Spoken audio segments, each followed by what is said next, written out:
Hi, my name is Riley Allen. This is my review of the movie The Electric State. We start off with a boy named Christopher passing this test, which apparently took Einstein several days to do. So, he's very smart. He's got into college, but he doesn't know if he wants to go. So his sister Michelle convinces him to go to college. And we have a fast forward, and the world was at war with robots. Robots lost. And everybody else is just kind of living in this virtual reality, and if they got to do something, they control a drone body. Michelle's parents and brother are dead, and she's living with a deadbeat foster father named Ted. Ted's a douche. We hate Ted.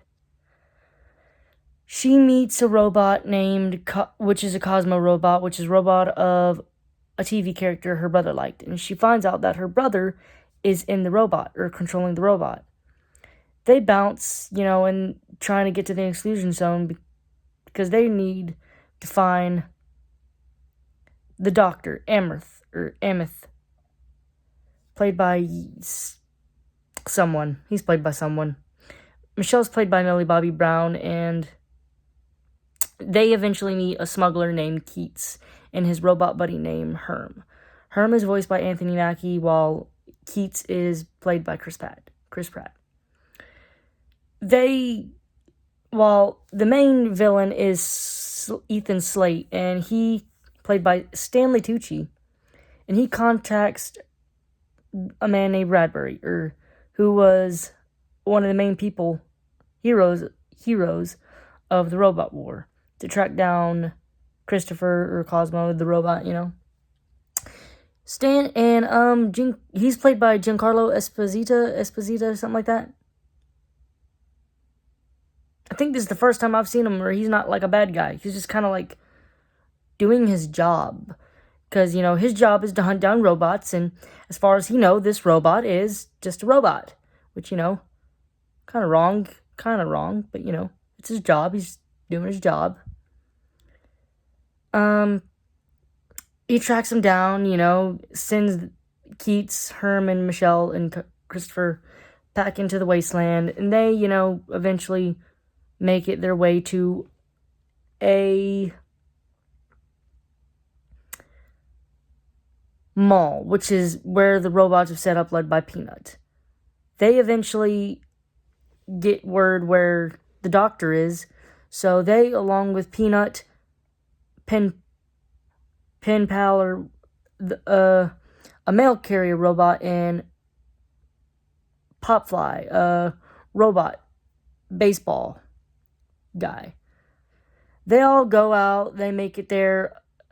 They're attacked by scavengers, which are scavenger robots who take parts to keep themselves sustained. They find the doctor, but here comes Slate and Bradbury. The doctor is a coward, basically. He's kind of a piece of shit, considering, he helped kidnap Christopher, lock him up, lock his mind up. So we also find out that he's the one that's controlling the entirety of Slate. He goes down, Slate goes down. But I guess, the doctor had a little guilt, so he put a little firewall that Christopher could get through, so hence he's now in a robot. Now, Bradbury just wants the robot because he thinks it's just a robot. He can't kill the doctor because he's not allowed to touch or kill humans. The doctor knows this. So he stands his ground so Michelle and Christopher can escape. Slate kills him. Meanwhile, Peanut gets fucked up. His hat gets blown off. Everybody else kind of, in a little bit of a state. Then they get to the mall and it's been bombed. The survivors come up, and they decide to go to Seattle, which is the head where Slate is, to destroy it and free Christopher. And they decide that Seattle's not that far away for freedom, so they go. And the battle happens. All these random, side characters get killed. Big Herm gets taken down, and Little Herm gets taken down. Peanut gets his way in and meets with Slate, while PC, which was a robot created by the Doctor, which has his voice, and Michelle make it to where Christopher is. And we find out that Christopher is gonna die if he tries to come out, can't come out, and he wants everything to be destroyed. So he decides that the plug needs to be pulled, which harkens back to a line that Michelle said she'd have pulled the plug if she'd have had to. And she had to, so she does. And he dies. And then we get back to Herm and Keats, where Keats like, I love you. Maybe more than a friend, which, side note, like a brother. He's like a brother to you, right? Right? That's what I'm going to choose to think. I don't care what anybody ever says. The way it was worded was a bit weird. I'm pretty... What?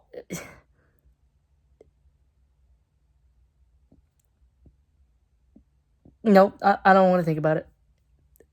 They're brothers. Yep, we'll go with that.